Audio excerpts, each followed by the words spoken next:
अस्सलामुअलैकुम दोस्तों की हाल चाल है जनाब। तुसी वेखदे पे हो अपना देश पंजाब टीवी ते मैं तुहाडा मेज़बान मुहम्मद नदीम खरल।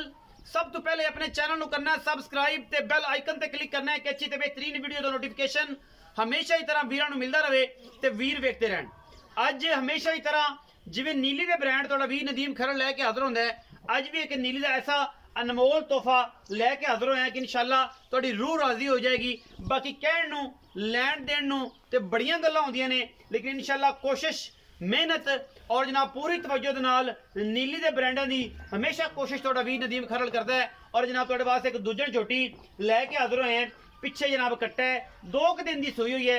मालक तो मजीद पूरियां तसल्ली वाली गल्लां आपां उन्हां तों पुछांगे। घर दी जनाब ये झोटी है, सूई चोई पीती है, पिछला सूआ, सारी गलबात और जनाब इस वेले इंशाल्लाह केड़ी कंडीशन च खड़ी है सारी गल्लां पुछ लांगे।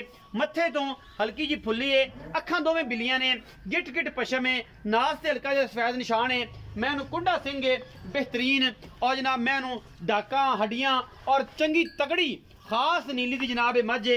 अल्लाह के फजल नाल एक हड्डी है, खुडा मैं बड़ा चौड़ा, हड्डियां माशाल्लाह 3 फुट पिछों चौड़ी है और माशाल्लाह सोहना रुग रुगदा और पूरी मरले मरले दी वंड दे विच जनाब मैं हैवाना तो दी वंडा ने। अल्लाह के फजल नाल घरेलू मझ है और इंशाल्लाह मेरी कैमरे की निगाह दे विच कोई कमी कुताही नहीं। मैं दी जात नस्ल तुसी चेक करनी है, पिछले खुर सफेद ने, अगले पैर किड्डे खूबसूरत ने। मैनू पट नस्ल जात खुडा हड्डी और एक एक चीज़ मैं दी पूरी तसल्ली बख्श तरीके नाल वेखनी है और कैमरामैन की पूरी मेहनत है। अल्लाह के फजल नाल ये मैं सजदी सूई हुई है, धुन्नी तो लैके सार तक मैं को लवाना रुग रुग दा सोहना थन और माशाल्लाह इत्थे ही फुला के एडा ही मोटा करदी है। ये गल नहीं, ये नीली दी खसीयत है, ये एडा वड्डा नहीं करदी, इत्थे ही फुला के इंशाल्लाह एडा ही वड्डा क्योंकि जरी वाला इनू जनाब सोहना सुथरा थाना है डेढ़ी वाला, इन्हें इनू इत्थे ही रखना है इंशाल्लाह। बताना घटाना की है असी मजीद सारी गलबात मालिक नाल करांगे, उन्होंने पुछांगे ये की मामलात ने। मैं थोड़ा ही कैमरामैन से पिछे पासे होकर दसना है कि मैं दियाँ हड्डियां का अंदाजा हो जाए मैं केडी मगरों चौड़ी है और जनाब मैं केडी लम्मी है और जनाब दूजन हो के माशाल्लाह एडा खूबसूरत हुसन और जनाब सोहना थन और जनाब एडा खूबसूरत हवाना दुन्नी तो सार तक अखां ने वेख लैणगे और आशिक वेखणगे।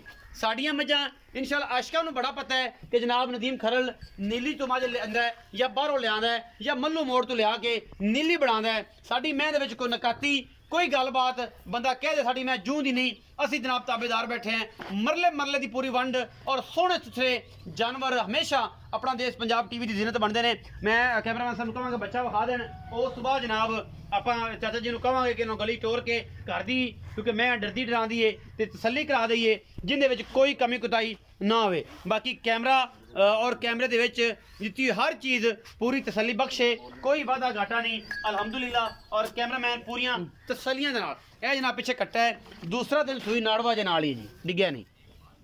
अज चौथी पंजवीं चौआई है, 6वीं चौआई है, लम्मा चौड़ा काम ये नहीं है। चाचा जी जरा मैं बाहर कड्डो खतरा टोर के विखाओ, तसल्ली दे नाल ना जिन्होंने टोरना है बाहर लै जाओ और पूरी गली दे विच फिजिकली तौर पर कद काठ वक्खी मैनू सिर्फ 4 उंगल दी है। मैनू हड्डियां टाकां और खुडा मैं बरीक किन्नी है ये अखां वाले वेखणगे। अज गल्लां नीली तो हटके नहीं होनियां, मैनू तौण केडी लम्मी है, ये सारा कुछ सामने है। असी तो सिर्फ और सिर्फ मेहनत करनी है नीली ते और ध्यान नाल यार मैं मझां ते मेहनत करनी है, नीली बाहर दिखानी है और जनाब नीली बाहर तो हट के कुछ नहीं दिखाना। ये जनाब मझ घरेलू और बड़ा आउट क्लास पीस अल्लाह के फजल नाल मैं इंशाल्लाह चौवणों पीणों हर पासों मैं पिछों चौड़ी अगों नीवी सेवियां मई इन्होंने कहते हैं और खास नीली दी कोई वादा घाटा नहीं। दूजन जनाब झोटी अल्लाह के फजल नाल कोई टाइम नहीं, कोई अगे पिछे नहीं। सज्जन जड़े ने पूरियां तैयार करके मझां निकलते हैं और असी इंशाल्लाह अल्लाह के फजल नाल कोशिश और काविश पूरी करी दी है कि मैं दी पूरी तसल्ली हो जाए और पूरी गलबात आ जाए क्योंकि जानवर असी मेहनत और अच्छे तरीके नाल जानवर दिखाना होंदा है, इहदे कोई कमी कुताही ना होवे। एक गेट भी मेरे चाचे ने छोटा लाया, मैं एडी चौड़ी है कि गेट जी साइड तो ना उन्होंने थोड़ा जा फॉल्ट लग गया गेट और मैं थोड़ा जी तकलीफ भी हुई होनी है।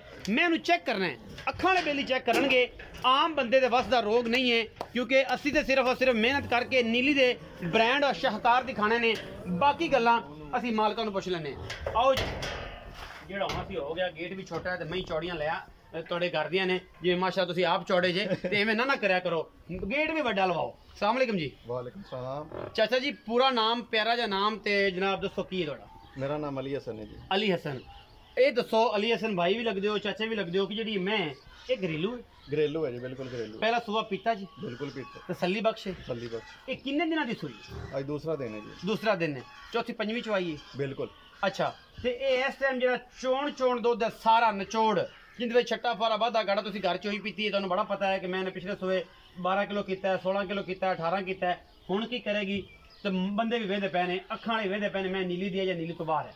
ਤੇ ਇਹ ਅਲੀ ਹਸਨ ਭਾਈ ਤੁਸੀਂ ਦੱਸਣੀ ਪੂਰੀ ਗੱਲ। इस टाइम जी निचोड़ माशाल्लाह 14 तो 15 किलो है। 14 ਤੋਂ 15 ਕਿਲੋ ਹਾਂਜੀ। ਨਿਚੋੜ इंशाल्लाह ताला मैला सेट के साफ हो के ਹਾਂਜੀ। 18-19 किलो प्लस जाएगी अल्लाह दे हुक्म। 18-19 किलो बिल्कुल प्लस जाएगी। प्लस जाएगी। ਇਹ ਮੈਂ बिल्कुल। ਮੈਂ ਆਪਣੀ ਖਾਸ ਨੀਲੀ ਦੀ, खास नहीं ली दी। ਕੋਈ ਬੰਦਾ ਕਿ ਮੈਂ ਨੀਲੀ ਦੀ ਨਹੀਂ देनदार है भाईजान। ਦੇਣਦਾਰ ਜੇ, ਬਿਲਕੁਲ। ਕੋਈ ਕੌਲੀ ਧੁੰਨੀ ਦਾ ਨਿਸ਼ਾਨ कोई नहीं। ਕੋਈ ਨਹੀਂ, ਅੱਖਾਂ ਸੁਥਰੀਆਂ, ਸਿੰਘ ਬਿਲਕੁਲ। ਕੁੰਡਾ, ਬਿਲਕੁਲ। ਕੱਦ ਪੂਰਾ, ਹੱਡੀ ਇੱਕ, ਬਰੀਕ ਪੂਰੀ, ਗੱਲਾਂ ਤਾਂ ਮੈਂ ਦੱਸ ਦਿੱਤੀਆਂ ਨੇ, ਬਿਲਕੁਲ। ਲੇਕਿਨ ਬੇਲੀ ਫਿਰ ਵੀ ਆਂਦੇ ਨੇ ਕਿ ਯਾਰ ਨਹੀਂ, ਹਰ ਨਦੀਮ ਤਰ੍ਹਾਂ ਭਾਈ ਮੈਂ ਨੀਲੀ ਦੀ ਨਹੀਂ, ਮੈਂ ਤੁਹਾਡੇ ਮੂੰਹ ਸੁਣਨਾ ਚਾਹੁੰਦਾ ਕਿ ਮੈਂ ਨੀਲੀ ਦੀ ਆ ਜਾਂ ਨਹੀਂ। बिल्कुल नीली दी है, हर तरह की गारंटी है। बाकी ਤੁਸੀਂ ਆਪ ਦੇਖ ਰਹੇ ਹੋ ਮੌਕੇ ਤੇ ਵੀਡੀਓ ਬਣ ਗਈ ਹੈ, ਸਾਰਾ ਕੁਝ ਤਸੱਲੀ ਹੋ ਗਈ। ਇਹ ਦੂਜੇ ਨੇ ਜੀ, ਦੂਜੇ ਨੇ ਜੀ। ਕੱਟਾ ਹੈ ਪਿੱਛੇ। ਕੱਟਾ ਹੈ ਮਗਰ। ਇਸ ਟਾਈਮ ਸਾਰਾ ਦੁੱਧ ਜਿਹੜਾ 15 ਤੋਂ 14 ਤੋਂ 15 ਕਿਲੋ ਬਿਲਕੁਲ। ਠੰਡਾ ਦੁੱਧ ਕਰਕੇ ਤਸੱਲੀ ਕਰਾ ਕੇ, ਬਿਲਕੁਲ ਤਸੱਲੀ। ਕੋਈ ਮਸਲੇ ਵਾਲੀ ਗੱਲ ਨਹੀਂ, ਕੋਈ ਛੱਟਾ ਫੁਆਰਾ ਵਾਧਾ ਘਾਟਾ ਅਸੀਂ ਜ਼ਿੰਮੇਵਾਰ। ਗੰਢ ਮਰੋੜੀ ਕੋਈ ਨਹੀਂ। ਤੁਸੀਂ ਜ਼ਿੰਮੇਦਾਰ ਜੇ। ਜ਼ਿੰਮੇਦਾਰ। ਮੁਹੱਬਤ ਪਿਆਰ ਵਾਲਾ ਮੁੱਲ ਕਰਨਾ ਹੈ ਕਿ ਮਾਰਕੀਟ ਦੇ ਵਿੱਚ ਮੁੱਲ ਹੋ ਜਾ ਕਰਿਆ ਜੇ ਕਿ ਬੰਦੇ ਅੱਜ ਕਹਿਣ ਕਿ ਯਾਰ ਨਾ ਬਸ ਅੱਜ ਤਾਂ 85 ਕਰਾਤੀ। ਮੁੱਲ ਦਾ ਜੀ 4 ਲੱਖ ਤੇ 60,000 ਰੁਪਏ। 4,60,000 ਰੁਪਏ। ਜੀ। ਇਹਦੇ ਵਿੱਚੋਂ ਕੋਈ 19 ਕੀ ਵੀ ਹੈ, ਕੋਈ ਲਾਡ ਪਿਆਰ ਵੀ ਹੈ? ਲਾਡ ਪਿਆਰ ਤੇ ਇਹ ਕਰ ਲਾਂਗੇ 4.5 ਕਰ ਲਾਂਗੇ। ਅੱਛਾ ਜੀ। ਤੇ ਬਾਕੀ ਕੋਈ ਫਰਦਰ ਕੋਈ ਕਹੇਗਾ ਮੌਕੇ ਤੇ ਕੋਈ ਰੋਟੀ ਪਾਣੀ ਚਾਹ ਪਾਣੀ, ਉਹ ਤੇ ਫਿਰ ਮੌਕੇ ਤੇ ਉਹ ਮੌਕੇ ਤੇ ਕੋਈ ਫਸਲ ਜਨਾਇਆ ਤੇ ਹੋ ਜਾਏਗਾ। ਮਤਲਬ ਫਾਈਨਲ 4.5 ਲੱਖ ਕਰ ਦਿਓ, ਮੁੱਲ ਕਰਾਉਣ ਨੂੰ 4.60 ਕਰ ਦਿਓ, ਵਪਾਰੀਆਂ ਤੋਂ ਵੀ ਇਹੀ ਕਰਦੇ ਹੋਵੋਗੇ ਤੇ ਤੁਹਾਨੂੰ ਮੁੱਲ ਲੱਗਦਾ ਵੀ ਹੋਏਗਾ, ਤੁਹਾਨੂੰ ਬੜਾ ਅੰਦਾਜ਼ਾ ਵੀ ਹੈ ਕਿ ਮੇਰਾ ਡੰਗਰ ਕਿੰਨੇ ਦਾ ਹੈ। ਤੇ ਬਾਕੀ ਕੋਈ ਭਰਾ ਸੱਜਣ ਬੂਹੇ ਤੇ ਆ ਗਿਆ ਤਾਂ ਉਹਦੀ ਸ਼ਰਮ ਕਦਰ ਅਲੀ ਹਸਨ ਭਾਈ ਹੋਏਗੀ। ਬਿਲਕੁਲ ਸ਼ਰਮ ਇਨਸ਼ਾਅੱਲਾ ਬਿਲकुल ਹੋਏਗੀ। 4,50,000 ਚੋਂ ਲਾਡ ਪਿਆਰ ਕਰੋਗੇ? ਬਿਲकुल ਕਰਾਂਗੇ। ਫਾਈਨਲ ਕਰਦੇ ਨਹੀਂ ਹੋ ਲੇਕਿਨ ਮੁਹੱਬਤ ਪਿਆਰ ਹੋਏਗਾ। ਬਿਲकुल ਹੋਏਗਾ। ਮੈਂ ਤਾਂ ਇਸ ਟਾਈਮ 14 ਤੋਂ 15 ਕਿਲੋ ਦੁੱਧ ਤੁਸੀਂ ਚੋਣਾ, ਇਹਦਾ ਪਸਮੂ ਫਿੱਟੇ ਹਰ ਤਰ੍ਹਾਂ ਦੀ ਗਾਰੰਟੀ ਹੈ ਜੀ, ਕੋਈ ਫੁਹਾਰ ਛੱਟਾ ਨਹੀਂਗਾ, ਪਸਮਾ ਪੂਰਾ ਵਾ, ਹਰ ਚੀਜ਼ ਮੋਟ each and everything okay. Each and everything. ਬੜੇ ਲਿਖੇ ਬੰਦੇ ਹੋ, ਸਿੱਧੀਆਂ ਗੱਲਾਂ ਨੇ, ਸਾਊਥ ਦੀਆਂ ਗੱਲਾਂ ਨੇ, ਘਰ ਦਾ ਡੰਗਰ ਹੈ ਔਰ ਤੁਸੀਂ ਇਹਨੂੰ ਜਨਾਬ ਪਿਛਲੇ ਸੂਏ ਵੀ ਪੀਤਾ ਹੈ, ਕੋਈ ਛੱਟਾ ਫਾਰਾ ਵਾਦਾ ਗੜ ਤੁਸੀਂ ਕਹਿੰਦੇ ਹਰ ਚੀਜ਼ ਦੀ ਗਾਰੰਟੀ ਹੈ। ਸ਼ੌਕ ਨਾਲ ਪਾਲਦੇ ਆ ਜੀ, ਸ਼ੌਕ ਨਾਲ ਪਾਲਦੇ ਹੋ ਤੇ ਸ਼ੌਕ ਨਾਲ ਹੀ ਮਤਲਬ ਜਾਨਵਰ ਸੱਜਣਾ ਨੂੰ ਦੇਣਾ ਹੈ। ਇਹ 4.5 ਲੱਖ ਰੁਪਏ ਡਿਮਾਂਡ ਕਰਦੇ ਨੇ ਜੀ। ਇਨਸ਼ਾਅੱਲਾ ਪਿਆਰ ਮੁਹੱਬਤ ਤੁਹਾਡਾ ਵੀਰ ਹਮੇਸ਼ਾ ਹੀ ਤਰ੍ਹਾਂ ਤੁਹਾਡੇ ਨਾਲ ਕਰੇਗਾ ਜਿਵੇਂ ਹਮੇਸ਼ਾ ਕਰਦਾ ਹੈ ਔਰ ਇਨਸ਼ਾਅੱਲਾ ਕਰਾ ਕੇ ਦੇਾਂਗੇ। ਜਿਹੜੇ ਵੀਰ ਨੂੰ ਲੱਗੇ ਜਨਾਬ ਇਹ ਚੰਗੀ, ਨੰਬਰ ਸਕਰੀਨ ਦੇ ਉੱਪਰ ਚੱਲਦਾ ਪਿਆ ਹੈ ਔਰ ਜਨਾਬ ਤੁਸੀਂ ਕਰਨਾ ਰਾਬਤਾ ਅਲੀ ਹਸਨ ਭਾਈ ਕੋ ਆਣਾ ਚਾਹੋ, ਸਤ ਬਿਸਮਿਲ੍ਲਾ, ਭਰਾ ਨੂੰ ਨਾਲ ਲੈ ਆਓ ਤਾਂ ਵੀ ਮਿਹਰਬਾਨੀ, ਨਾ ਲਿਆਓ ਤੇ ਡਾਇਰੈਕਟ ਆ ਜਾਓ ਉੱਥੋਂ ਜਨਾਬ ਲੈ ਕੇ ਤੇ ਅੱਲਾ ਦੇ ਸਪੁਰਦ ਹੋ ਜਾਓ। ਕੋਈ ਸਾਨੂੰ ਇਹਦੇ 'ਚ ਦੋ ਰਾਏ ਨਹੀਂ। ਆਪਣਾ ਬਹੁਤ ਸਾਰਾ ਖਿਆਲ ਰੱਖਣਾ ਜੇ। ਮਿਲਾਂਗੇ ਅੱਛੀ ਤੇ ਬਿਹਤਰੀਨ ਵੀਡੀਓ ਦੇ ਨਾਲ। ਪਾਕਿਸਤਾਨ ਜ਼ਿੰਦਾਬਾਦ, ਪਾਕ ਆਰਮੀ।